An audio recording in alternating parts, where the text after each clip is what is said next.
पिझ्झासाठी आपल्याला लागणार आहे पनीर क्यूब, चीज, बटर, आलं लसूण पेस्ट, चिली फ्लेक्स, ऑरिगॅनो, कांदा, शिमला मिरची, टोमॅटो, मेयोनीज आणि टोमॅटो सॉस। पिझ्झासाठी आपण दुकानात मिळणारा रेडीमेड पिझ्झा बेस वापरणार आहोत।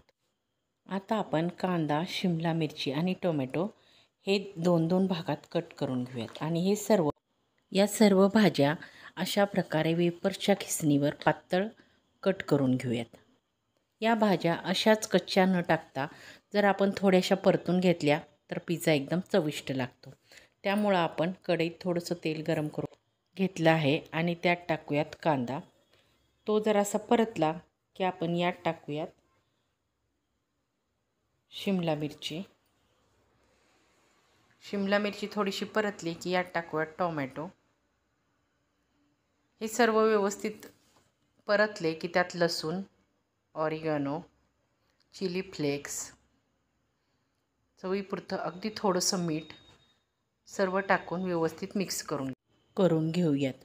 आता आपण सॉसची तयारी करूयात। यात घेतला आहे tomato sauce, chilli flakes, oregano. आता हे सर्व व्यवस्थित मिक्स करून घेऊयात। पिझ्झा बेसला काट्या चमच्याने अशा प्रकारे टोचे मारून घेऊयात।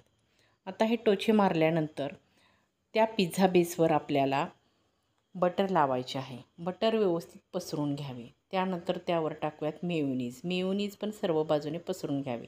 आपण जो सॉस तयार केला आहे पिझ्झाचा तो सॉस आता यावर पसरून घेऊयात। आपण तयार केलेली भाजी ही यावर सर्वत्र पसरून घेऊयात। आता त्यानंतर वरनं टाकूयात पनीर क्यूब्स।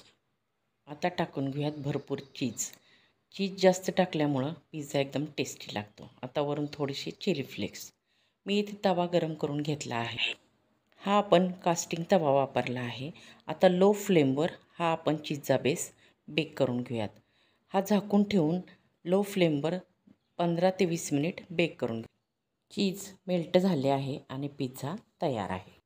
खाण्यासाठी तयार आहे। एकदम टेस्टी असा सर्वांच्या आवडीचा पिझ्झा बनवून बघा आणि आस्वाद घ्या।